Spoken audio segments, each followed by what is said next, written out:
Hey, welcome. Today, we're diving into something that I think we all struggle with. Whether you're juggling classes or climbing the career ladder, we're going to talk about that super fine line between actually solving a problem and just getting stuck overthinking it. And most importantly, how to break that cycle for good.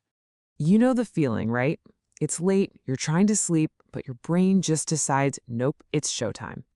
You're replaying some conversation from earlier, stressing about a deadline, or maybe running through 100 different ways something could go wrong. It feels like you're just spinning your wheels, you're totally mentally drained, but you're not actually getting anywhere.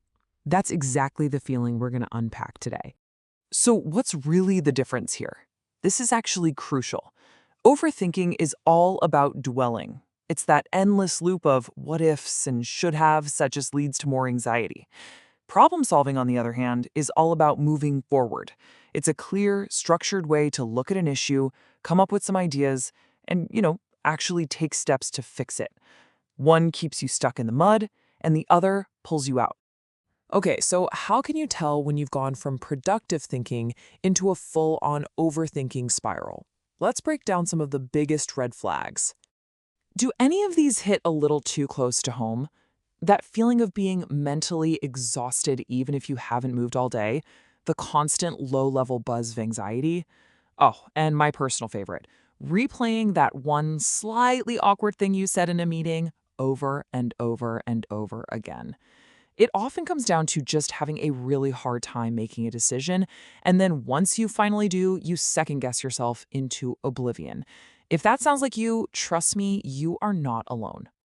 This quote really just nails it. See, the whole point of overthinking isn't actually to find a solution. It's a cycle that just feeds itself, creating more stress and more worry, not answers.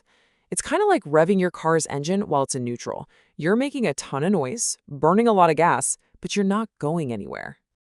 All right, so we get what overthinking feels like.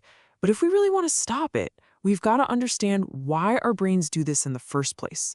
So let's get into the triggers. These are really the big ones. Fear is a huge driver. Fear of the unknown, fear of messing up, fear of what other people will think. Then you've got perfectionism, which is that intense need to get everything just right. That can be a real killer, especially when you're in school or starting a new job. And of course, good old self-doubt and dwelling on past mistakes can totally cloud your thinking and trap you in what they call analysis paralysis. And if we dig a little deeper, we find this really interesting idea called uncertainty intolerance. Basically, it means some of us are just hardwired to feel deeply uncomfortable when we don't know what's going to happen. If you're someone who really likes to feel in control, any little bit of uncertainty can feel like a major threat. And that's what sparks all those what-if scenarios. It's your brain desperately trying to plan for every single possibility, just so it can feel safe again. So here's a really powerful question to ask yourself the next time you feel your mind starting to spiral. Ask this: is what I'm thinking right now based on actual facts and evidence? Or is it being driven by a feeling, by fear, by anxiety, by something that happened in the past? Just learning to spot the difference between what's real and what's just a feeling is an absolute game changer. Okay, enough about the problem. Let's get to the good stuff, the solutions. We've got a practical toolkit with 3 solid strategies you can start using today to break that overthinking cycle and get back in the driver's seat. Our first tool starts with just this number, 15. So what's so special about 15? Well, it's all about giving your brain some clear, simple boundaries. Meet the 15-minute rule. It is so simple, but it works. You set a timer for 15, maybe 20 minutes, and you give yourself permission to think, worry, brainstorm, whatever you need to do. Go for it. But when that timer dings, you're done. You either make a decision right then and there, or you consciously decide to table it for later. What this does is it stops that endless, directionless worry and forces you to switch into action mode. But what do you do when you're already caught in that mental tornado? You need a quick escape hatch. And that's where this grounding technique comes in.